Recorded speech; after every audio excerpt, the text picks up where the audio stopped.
Welcome to the most harshly judged Formula One hopeful in history.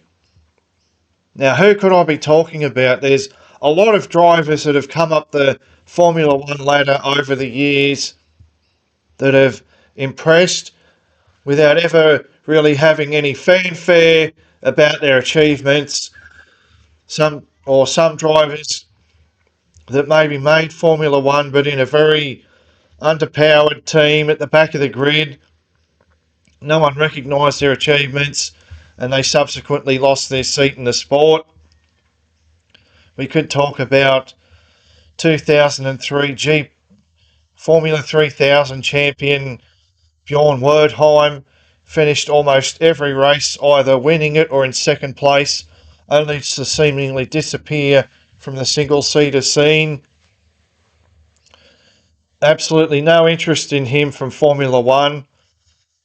Could we be talking about Callum Ilott, who ran Mick Schumacher closely to the 2020 Formula 2 title?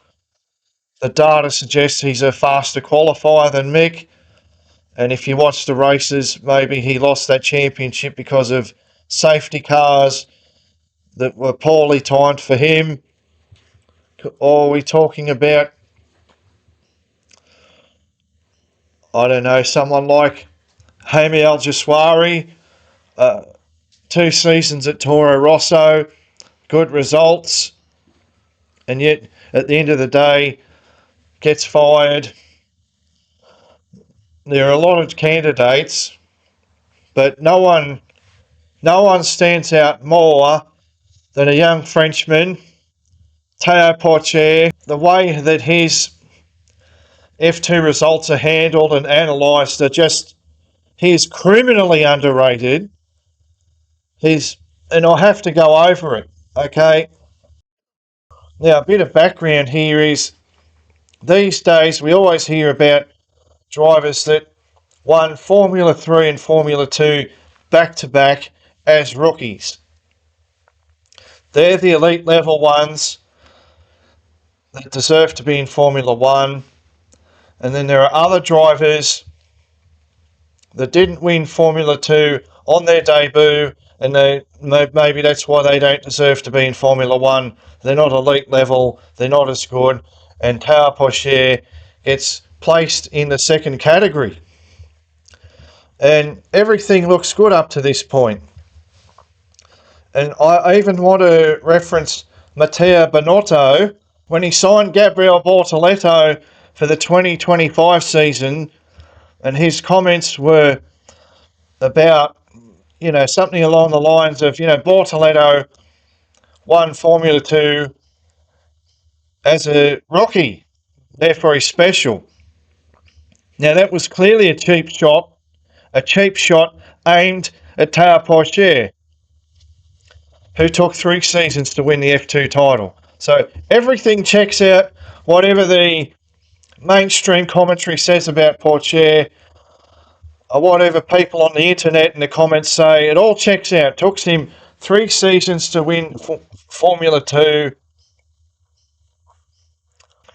But that only checks out if you only analyse everything from one dimension. Is how many years were they in Formula 2 before they won the title? Okay. Checks out. Boom. That's one very small dimension to look at. But what that doesn't take into account, what they don't mention, and they don't do a deeper analysis, which I have done, a deeper comparison. What people like Matteo Binotto won't tell you is when Gabriele Bortoleto lined up on the Formula 2 grid in March of 2024 for his first season in Formula 2, he was 19 years and 5 months old. I repeat, he was 19 years, 5 months old. When Théo Pourchaire, back in March 2021, lined up on the grid of Bahrain for his first full Formula 2 season, and he did 2 races in 2020. But when he lined up on the grid, he was 17 years, 7 months. That's almost a 2 years difference. So what they're not telling you is that Bortoletto, somewhere along the line, has had 2 years to grow. 2 years to grow as a person, 2 years to grow not only mentally but physically. All right, Formula 2 doesn't have power steering, and if you know about Formula 2, in 2024 they've introduced new cars where they've radically redesigned the geometry of the suspension so that it's easier for smaller drivers to compete in the series. However, Tao Pocher debuted in 2021, heavy cars, no power steering, and as I said, he was 17 years, 7 months, and when you look at the 2021 season, okay, remember Oscar Piastri won that. Oscar Piastri was a rookie, so it seems like a direct comparison. Oscar Piastri is a rookie, he wins the Formula 2 title. Tao Pocher, a rookie, finishes 5th. Oscar Piastri is the much better driver. That's a very simple conclusion, but no one saying that on the internet will tell you that Oscar Piastri was 19 years, 11 months when he lined up on that grid in Bahrain. And Tao Pocher was 17 years, 7 months. In a sport with no power steering, heavy cars, I don't understand what these people expect. What do you expect? You think that a 17-year-old can hop into a Formula 2 car, no power steering, and beat a bunch of guys already in their 20s? Is that what you think? Is that your expectation of people? I think that's very unfair. That shows that people do not care about deeper analysis. They do not care about all sides of a situation. They just care about the first layer. Oh, the first layer. Okay. The first layer. Oscar Piastri, rookie, wins the championship. Tao Pocher, 5th in the championship. That doesn't even include the injuries Tao suffered, the mechanical problems he suffered. But let's be clear. Not every driver has the same path from the junior categories to Formula 2. A lot of these people are not analysing what happened before the driver reached Formula 2 or Formula 3. Maybe most people who watch Formula 2 watch Formula 3 as well, but do they analyse what happened? Do they see that these drivers are taking different paths? Now, I want to talk about other drivers now. So we talk about George Russell. He won F3 and F2 back-to-back as a rookie. Okay, Gabriel Bortoletto, Oscar Piastri, Charles Leclerc. 4 drivers in the last 7 years who have accomplished the feat of winning F3 and F2 back-to-back as rookies. They are elite level. I'm not disagreeing. But what happened before they reached F3? So, chronologically, Charles Leclerc is probably the most impressive in that because I'm telling you, he's done 1 season of FIA European Formula 3 before he actually went to GP3. I'll say that again. Charles Leclerc did 1 season of European Formula 3 before going to GP3. Now, what's GP3? Well, if you're asking me what is GP3 and how do you know about analysing these drivers? GP3 and European Formula 3 were 2 separate series that existed before 2019 when they were merged together as F3. Now, GP3, like modern day Formula 3, was on the weekend of Formula 1 and was much the same like Formula 3 today. European Formula 3 was more akin to what we call FRECA now, a Formula Regional European Championship. The cars are probably a little bit faster than the Formula Regional cars, but definitely slower than the GP3 cars, and they raced on European circuits. So that when they were not part of the Formula 1 weekend. Now, what happened is that Charles Leclerc spent one season and finished sixth in European Formula 3 before going to GP3. Now, when Charles Leclerc reached GP3, obviously he won it as a rookie in that series, but he wasn't entirely a Formula 3 rookie because he'd already done a season in European Formula 3. George Russell won GP3 in 2017 as a rookie. Impressive. Then won Formula 2 as a rookie. Impressive. But George Russell had spent 2 seasons in European Formula 3 before he went to GP3.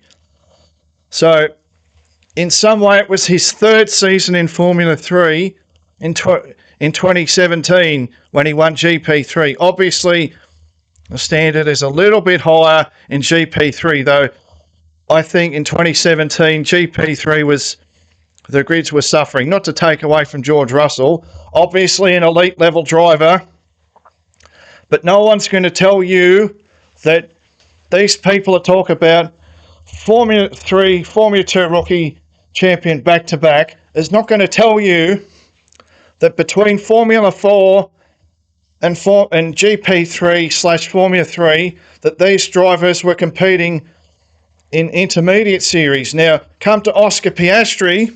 He went to Europe. He did 2 seasons in Formula Renault before going to FIA Formula 3. And he won that title. He won Formula Renault on his 2nd try. I mean, he's excellent, of course. I'm not trying to denigrate any of these drivers. They're all excellent. And then Gabriel Bortoleto spent 2 seasons in FRECA, Formula Regional European Championship, and didn't win it either year. I'm not trying to take anything away from him, but I'm just letting you know. So what's that got to do with Théo Pourchaire? So Théo Pourchaire ended F3, as we know it today, in 2020. He wasn't 17 years old. He hadn't had his 17th birthday yet. These other drivers, when they entered GP3 or their first season of F3, already 18 or 19. This guy was still 16 years and 7 months, I think, or maybe older because the 2020 season started later. Maybe he's started June, I think, so 16 years, 10 months. And he finished 2nd in the championship. And the other thing these people won't tell you, if you go back further, Théo Pourchaire did not do a single season of European Formula Regional, Formula Renault, nothing. He came straight from Formula 4 to Formula 3, missing 2 years of growth. That these other drivers we hear about every day in Formula 1 media about how their achievement, he didn't have that 2 years of growth. He went straight from Formula 4 to Formula 3. And he's ADAC Formula 4 champion. Now, how different would it look if Pourchaire had gone to Formula Regional in 2020, stayed for a 2nd season 2021, and came to F3 in 2022? Do you think in 2022 Théo Pourchaire might have had a chance at winning F3 on debut in 2022 when he's already going to be 19 years old. I think he has a good chance. I'm not saying he would have, but you look at some of the drivers that competed, such as Zane Maloney, Isaac Hadjar, and Victor Martins. So I think he could have won that series as a rookie in 2022. Not sure, but I think it's a good chance. And then he would have entered Formula 2 in 2023 as a rookie. And as a chance he could have won it without all the mental pressure of trying to impress Sauber for trying to get the seat, okay? But the other thing, you want to say, okay, well, there's other drivers. Are there any other drivers that we can compare that skip Formula Regional and go straight from F4 to F3? Yes, there are. I can name 3 drivers currently racing. 4. I'll name 4 that are currently racing either in F1 or F2 who have taken that route. So, Oliver Bearman, Formula 4 champion in 2021, skips Formula Regional altogether, goes straight to Formula 3, and it's very quick. He's the same sort of age when he entered Formula 3 as Tao Pocher was. He wins races, he finishes 3rd in the championship. He wasn't far behind eventual champion Victor Martins. He's gone on to finish 6th in his first season of Formula 2. Remember, Tao Pocher finished 5th in his first full season of Formula 2. Oliver Bearman finished 6th. Okay, now Oliver Bearman's season, I would compare maybe, I think the grid in 2023 and 2021 are fairly similar in terms of their quality. Probably 23 is a little bit stronger, especially in the midfield.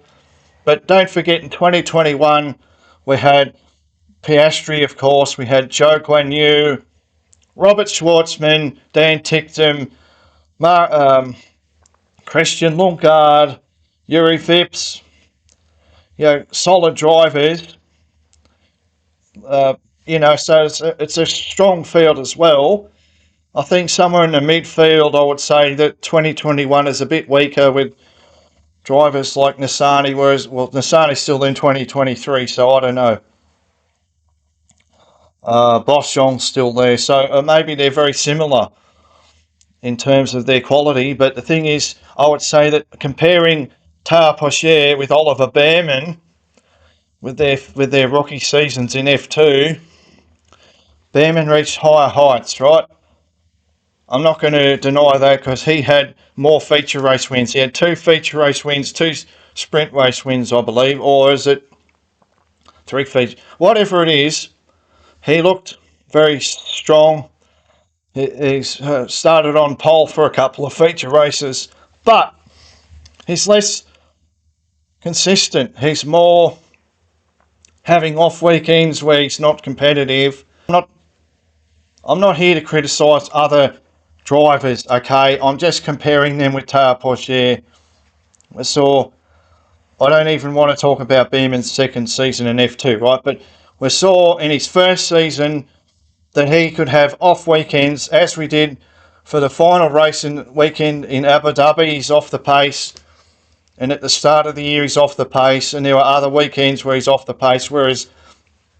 So comparing the two, Bearman has higher highs but more lower lows, whereas Tao Pocher was more in the middle. If you look at the 2021 F2 results, Pocher never finished a race outside of the top 10. And as I said, he has a couple of mechanical issues, a couple of injuries. Now, in 2024, we've got Andrea Kimi-Antonelli. Now, his is not exactly the same path as Pocher and Bearman, but I'll mention him anyway because it's similar. Instead of going from F4 to F3 to F2 in quick succession, he went from F4 to Formula Regional to Formula 2. So he skipped F3. So it's a bigger jump, but it's similar, right? You're skipping F3, you're skipping Formula Regional. Formula 3 is a bit stronger, faster cars compared to Formula Regional. But, it's still similar. And he entered Formula 2, at, I would say, well, what can I say? In the start of Andrea Kimi Antonelli's first season of Formula 2, he's the exact same age, 17 years, 7 months, as Tao Pourchaire when he started back in 2021, 3 years earlier. It's eerie. And when I look at their results, they're almost the same. When I look at Antonelli's results in 2024 against Pourchaire's results 2021, you'll see a couple of things. You'll see one feature race win, one sprint race win, one further feature race podium. All right, so Tao Pourchaire put it on pole and won the Monaco feature race back in 2021. He then won a sprint race at Monza, and he also had an excellent weekend at Sochi. He was second in the feature race, and whereas Antonelli, he had a wonderful victory at the Hungaroring in the feature race. He won the sprint race in Silverstone, and he put it on the podium in the feature race for Baku. Outside of that, Antonelli was very consistent in the top 10, as was Tao Pourchaire, very consistent in the top 10. Now, I can't believe I'm saying that. I know some people want to say, well, Prema had a bad car. If Antonelli had been in the Tao Pourchaire's ART car in 2021, he'd have won the title. Well, I don't know. I can't compare the 2021 ART and the 2024 Prema, but what I can compare the two drivers and their age, almost exactly the same. And as I said before, the 2024 car, they did a lot of adjustments to the suspension, the geometry of the car, supposedly to make it easier for smaller or less muscly drivers. So to me, I can't separate that in my mind. Okay, Antonelli finished 6th. I should call him Antonelli, sorry. Antonelli finished 6th. I think he did an excellent job, if I'm being honest, in his F2 campaign. I see people saying that he's struggling in F2 in 2024. I'm thinking, well, what are you on about? Like, do you understand how to analyse this racing or not? As I said, no power steering, much younger than the other drivers. How do you expect someone like that to win the championship? Now, let's talk another hypothetical before I go on. Let's talk about Max Verstappen, one of the greatest drivers to drive in Formula 1. Everyone is worshipping him at the moment. He skipped Formula 4, went straight to Formula 3, and finished 3rd in his first season. Obviously, there's a lot of caveats why he didn't win it, but there are caveats. Now, the question is, 2015, if he'd gone to GP2, which what Formula 2 was known as at that time, how would have Max Verstappen gone? There were drivers there, such as Stoffel van Dorn, who were much older than him, and there's no power steering. Is his talent enough to overcome the deficit? All right, Formula 1 cars have a lot of driving aids that Formula 2 don't have. Power steering helps with the turning the car around and stuff. Formula 2 cars are heavy. There's no power steering. You've got to wrestle them a bit,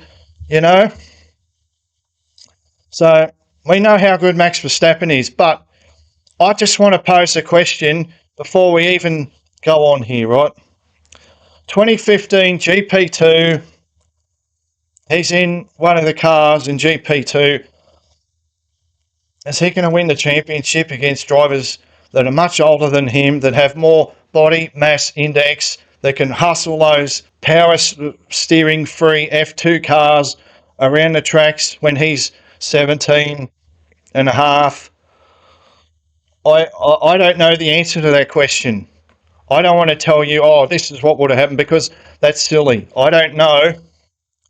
But if I'm being honest, one thing I would say, I don't think he would have beaten Stoffel van Dorn, because Stoffel was already well in his 20s. The difference in the body mass index, the difference in the experience level, the feel like no matter how good Max Verstappen is, I think he couldn't have.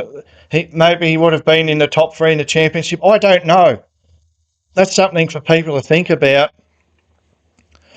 But makes you. I'm trying to put a bit of perspective here on where Max Verstappen was in 2015, where Andrea Kimi Antonelli was in 2024, and where Tao Pacher was in 2021. Now, I also mentioned a couple of other drivers. Jack Crawford was less than 18 years old when he entered Formula 2 back in 2023. He spent one season in Formula 3. He came from the United States, so he has a lot of adjusting to do, but still he's finished 7th in F3. Obviously, High Tech struggled in Formula 2 in 2023. He finished 13th, just one place ahead of now Formula 1 driver Isaac Hadjar, who was his teammate. And in his second season, he's finished 5th. And then we've got Arvid Lindblad, who's had exactly the same sort of coming through the ranks as Tao Pacher. F4, I should say, 3rd in Italian F4 in 2023. Skipped Formula Regional, went straight to F3, finished 4th, and now he's in F2. And I feel a very similar pattern so far. A sprint race win plus consistently finishing in the top 10. The difference is between Antonelli, Behrman, Lindblad, and Pacher is Pacher is being portrayed as a loser. He's being portrayed as a failure. Just stand back and think. 2021, 17 years, 7 months, 5th in the F2 Championship, 1 feature race win, 1 sprint race win, youngest driver in the field, more than 3 years, 3.5 years younger than the average driver age that season. Just step back and think about that. In 2021, the average driver age, F2 in 2021, is 21 years, 3 months. Pacher, 17 years, 7 months. Imagine the growth, 17 years, 7 months to 21 years, 3 months. Imagine the physically, mentally, how the advantage those other drivers had over him. And there's people out there on the internet saying that Pacher is a failure. He should have won Formula 2 in his first season. Behrman couldn't do it. Antonelli couldn't do it. Jack Crawford couldn't do it at that age. You've got to look at those results and think, well, Antonelli, Pacher, almost the same, and yet the Behrman also, Behrman 6th in his first season. Antonelli 6th in his first season. Pacher 5th in his first season. How come 2 of them are touted as future world champions and one is considered a failure? What's the difference here? How come 2 of them have been pushed by the media? And I'm going to stop for a second.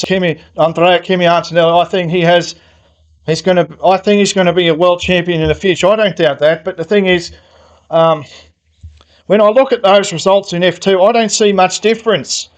So how come the narrative is so different? How come one we're told is a failure, and then okay, it's F1 media, people out there in YouTube and generally commenting on the internet, i.e. the community, they're talking about Pacher, 3 seasons.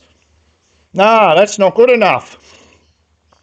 Should have won Formula 2 on his debut. But they don't have the same standard for these other drivers that are that are excellent drivers, by the way, but they don't use the same standard. No one's saying, hang on, their Formula 2 results are almost the same, yet we've held this driver up to this standard, saying, oh, he should have done this, he's a failure. It's complete. This is why I can't imagine that, as I said, this driver was over 3.5 years younger than the average age of drivers. He was more than 1.5 years younger than the next youngest full-time Formula 2 driver back in 2021. That was Liam Lawson. And yet we're holding him up to this ultra-high standard, but a few years later, that standard, we take it away. Oh, sixth in Formula 1, if you're young now, is a great achievement. You know, if you've got enough media backing, enough hype, that's a fabulous achievement. But Tarpoche has been ripped apart. There's no support for this young driver at all. Nothing. There's no. I think I mentioned in the intro Bjorn Wertheim. That's probably the only other driver I can go back and see that they've shown a high level of quality in junior categories, and they get completely ignored. And as of now, Porsche's out of single-seater racing altogether. Completely gone. There's no future. And to think that he's, in my opinion, his results already in 2021 speak for themselves when you factor in the fact that most of the other drivers on the grid were far more experienced, they were older, and he's finishing 5th in the championship, beating the likes of Vips, Lundgaard, Lawson. It's like no one. And then obviously he spent the next 2 years in F2 consistently finishing in the top 2 of the championship. 2 years in a row. He achieved most of that before. He achieved all that. And when he left F2 at the end of 2023, he was 20 years and 3 months. And that's younger than a lot of drivers when they enter Formula 2 for their very first race.